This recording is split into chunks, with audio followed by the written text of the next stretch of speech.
woman. The Creator then lowered man, Anishinaabe, to the earth. He was the first human to walk the earth. It is said the earth had a family. Nokomis, grandmother moon, had a daughter who had fallen in love with the west wind, and she gave birth to 3 children. One of them was Nanabuju. After Nanabuju was born, the powerful wind came and took his mother. So Nokomis, his grandmother, raised him. Gije Manitou gave Nanabuju the task of walking the earth and naming all that had been created. Nanabuju also made sure that all beings knew how to use their special gifts. Nanabuju is the spirit uncle of all Anishinaabeg.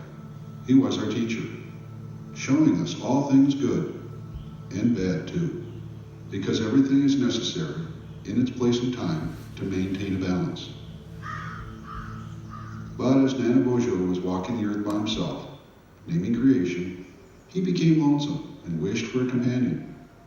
Sensing this, Gije Manitou sent Maigan, the wolf, to walk with him and keep him company. Nanabuju was very surprised. He noticed that all the animals had a partner. He expected Gije Manitou would send him a woman, but he did not question the great mystery's plan.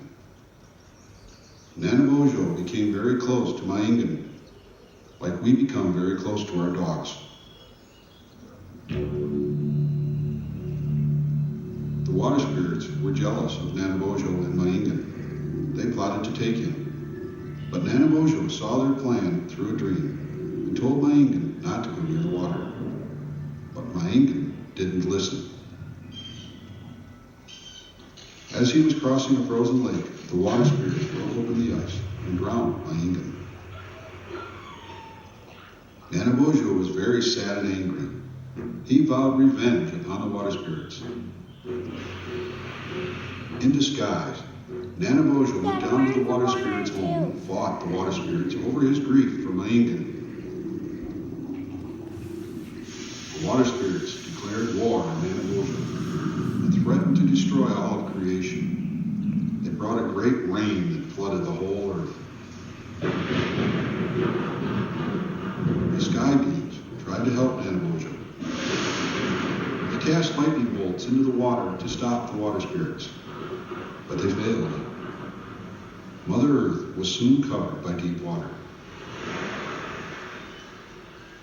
Nanabuju and many animal beings had to search for something to float on in the deep water. They were finally able to rest on a log, where they decided to stay until the water went down. But the log could not hold them all. Nanabuju had to think of something, because he was sent to Earth to take care of every living being. In his wisdom, Nanabuju asked if anyone could swim to the bottom and bring up a piece of earth. All the good swimmers tried, but the water was too deep. Finally, the muskrat said he would try. Everyone laughed at him because he was so small, but he tried anyway. After a long time underwater, his little body floated to the top, and in his paw, there was a tiny bit of earth. Nanabuju took it and asked the turtle if she would carry the new earth. She agreed, and Nanabuju put the earth on her back, and it began to grow. The plant beings began to appear again, and the earth was renewed. That is why we call our home Turtle Island. Dad, can we watch it from the first part? Sometime later, we lived peacefully along the shores of the Great Salt Water, at places as far north as Nova Scotia and as far south as the Carolinas. There were many Anishinaabe. 1/4 of the people in North America spoke our language. What? During this time, prophets visited the Anishinaabe. The prophets directed the people to begin a great walk that would be guided by a series of 7 prophecies. As it was foretold by the first prophecy, the Anishinaabe Great Walk followed the path of the St. Lawrence River and the Great Lakes to the Rocky Mountains. Our teachings tell us there were 7 stops along the way.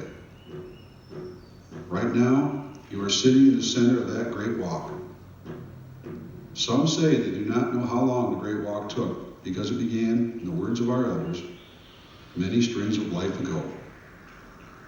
Through our long journey, we have carried our story with us because it is a gift and Gajay Menadu. Our story teaches us about life and that we are all connected and responsible for each other. We, the Anishinaabe, believe that our unique gift of intellect, dreams, and visions helps each of us choose ways that will best affect our lives. We seek to enrich all people by sharing our gifts with those who would ask. Our teachings tell us that Mother Earth is a huge circle that has 4 sacred colors of people: red, white, black, and yellow. The circle is not a circle. The earth is not the earth if one of these colors is missing. All colors of people were each given their own creation story, and all these stories are true. We must share these stories and respect each other's beliefs because we are all part of the earth's sacred circle of life. This is our story as it was told to me.